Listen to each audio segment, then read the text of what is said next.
மரவள்ளி கிழங்கு வச்சு இப்படி ஒரு அடை செஞ்சு சாப்பிட்டு பாருங்களா, ரொம்ப டேஸ்ட்டாக இருக்கும். கணக்கே இல்லாமல் உள்ளே போயிட்டுருக்குங்க. அவ்வளோ டேஸ்ட்டாக இருக்கும் இந்த அடை சாப்பிட்றதுக்கு.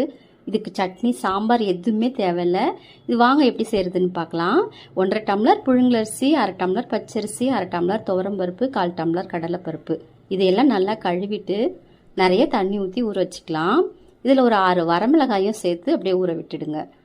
இப்போ கிழங்கு தோலெல்லாம் எடுத்துட்டு இந்த மாதிரி துருவி வச்சுக்கோங்க. இந்த மாதிரி துருவி வச்சுக்கோங்க.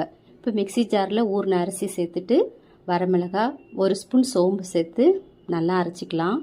துருவின கிழங்கையும் பல்ஸில் வச்சு எடுத்துக்கோங்க. இது எல்லாத்தையும் ஒரு அகலமான பாத்திரத்தில் சேர்த்துட்டு 1 பிஞ்சு மஞ்சள் தூள், இதுக்கு தேவையான உப்பு சேர்த்து நல்லா கலந்து விட்டுக்கோங்க.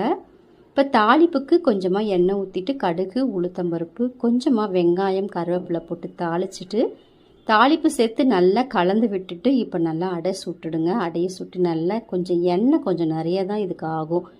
நல்லா கொஞ்சம் எண்ணெய் தாராளமாக ஊற்றி இப்படி அப்படி நல்லா பெரட்டி போட்டு நல்லா செவந்து வந்ததும் எடுத்து சாப்பிட்டு பாருங்கள். சூப்பராக இருக்குங்க. தேங்க்யூ. மரவள்ளி கிழங்கு வச்சு இப்படி ஒரு அடை செஞ்சு சாப்பிட்டு பாருங்களா, ரொம்ப டேஸ்ட்டாக இருக்கும். கணக்கே இல்லாமல் உள்ளே போயிட்டுருக்குங்க. அவ்வளோ டேஸ்ட்டாக இருக்கும் இந்த அடை சாப்பிட்றதுக்கு. இதுக்கு சட்னி சாம்பார் எதுவுமே தேவையில்ல. இது வாங்க எப்படி செய்கிறதுன்னு பார்க்கலாம். 1.5 டம்ளர் புழுங்கலரிசி, 1/2 டம்ளர் பச்சரிசி, 1/2 டம்ளர் துவரம்பருப்பு, 1/4 டம்ளர் கடலைப்பருப்பு, இதையெல்லாம் நல்லா கழுவிட்டு நிறைய தண்ணி ஊற்றி ஊற வச்சுக்கலாம். இதில் ஒரு 6 வரமிளகாயும் சேர்த்து அப்படியே ஊற விட்டுடுங்க.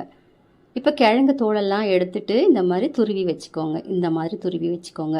இப்போ மிக்சி ஜாரில் ஊறின அரிசி சேர்த்துட்டு வரமிளகாய், 1 ஸ்பூன் சோம்பு சேர்த்து நல்லா அரைச்சிக்கலாம். துருவின கிழங்கையும் பல்ஸில் வச்சு எடுத்துக்கோங்க. இது எல்லாத்தையும் ஒரு அகலமான பாத்திரத்தில் சேர்த்துட்டு 1 பிஞ்சு மஞ்சள் தூள், இதுக்கு தேவையான உப்பு சேர்த்து நல்லா கலந்து விட்டுக்கோங்க. இப்போ தாளிப்புக்கு கொஞ்சமாக எண்ணெய் ஊற்றிட்டு கடுகு, உளுத்தம்பருப்பு, கொஞ்சமாக வெங்காயம், கருவேப்பிலை போட்டு தாளிச்சிட்டு தாளிப்பு சேர்த்து நல்லா கலந்து விட்டுட்டு இப்போ நல்லா அடை சுட்டுடுங்க. அடையை சுட்டு நல்லா கொஞ்சம் எண்ணெய் கொஞ்சம் நிறைய தான் இதுக்கு ஆகும்.